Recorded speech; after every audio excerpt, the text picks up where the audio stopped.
May 2 Marad ദിനാചരണത്തോടനുബന്ധിച്ച് പള്ളുരുത്തിയിൽ Hindu ഐക്യവേദിയുടെ നേതൃത്വത്തിൽ ഭീകരവിരുദ്ധ ദിനാചരണം നടന്നു.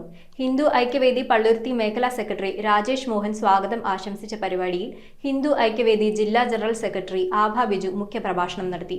അനുസ്മരണ പരിപാടിയിൽ നിരവധി പ്രവർത്തകർ പങ്കെടുത്തു. ഹിന്ദു ഐക്യവേദി പള്ളുരുത്തി മേഖലയിൽ മാറാട് ദിന അനുസ്മരണത്തിന്റെ ഭാഗമായി മെയ് 2 മാറാട് ദിനത്തിൽ ഭീകരവിരുദ്ധ ദിനമായി ആചരിച്ചു. പരിപാടിയിൽ ഹിന്ദു ഐക്യവേദി പള്ളുരുത്തി മേഖലാ സെക്രട്ടറി രാജേഷ് മോഹൻ സ്വാഗതം ആശംസിച്ചു. ഹിന്ദു ഐക്യവേദി ജില്ലാ ജനറൽ സെക്രട്ടറി ആഭ ബിജു മുഖ്യപ്രഭാഷണം നടത്തി. പള്ളുരുത്തി മേഖലയുടെ കീഴിലുള്ള 11ഓളം സ്ഥാനീയ സമിതികളിൽ മാറാട് അനുസ്മരണ ദിനവും കുടുംബയോഗങ്ങളും നടന്നു. ഹിന്ദു ഐക്യവേദി താലൂക്ക് അധ്യക്ഷൻ T P. Padmanabhan, general secretary P P. Manoj, സംഘടനാ സെക്രട്ടറി പി.വി. ജയകുമാർ, ഖജാൻജി ഭഗവത് സിംഗ്, മഹിളാ ഐക്യവേദി ജില്ലാ ഉപാധ്യക്ഷൻ രാഗിണി തുളസീദാസ്, വി.എച്ച്.പി. പള്ളുരുത്തി പ്രഗൺ ശ്രീ ബാബു, പ്രമുഖ പരിസ്ഥിതി പ്രവർത്തകൻ അജാമളൻ, ബി.ഡി.ജെ.എസ്. ജില്ലാ സെക്രട്ടറി സുജിത്, മേഖലാ സെക്രട്ടറിമാർ, അധ്യക്ഷന്മാർ, ഉപാധ്യക്ഷന്മാർ തുടങ്ങിയവർ പരിപാടിയിൽ സംസാരിച്ചു. വലിയ ശ്രദ്ധയൊന്നും ഇല്ലാതിരുന്ന പ്രദേശമാണ് എങ്കിൽ തന്നെയും ഈ മാറാടിന് മറ്റൊരു പ്രത്യേകതയുണ്ട്.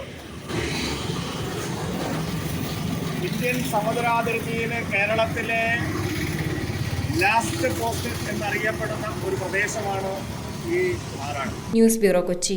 റിങ്ങുകൾ 1 ഗ്രാമിൽ തുടങ്ങുന്ന മാലകൾ, നെക്ലസുകൾ 9,000 രൂപ മുതൽ ഡയമണ്ട് നെക്ലസുകൾ 1 ലക്ഷം മുതൽ ആരംഭിക്കുന്ന വെഡിംഗ് സെറ്റുകൾ, കൂടാതെ നിങ്ങളുടെ പഴയ സ്വർണത്തിന് ഏറ്റവും ഉയർന്ന മൂല്യവും.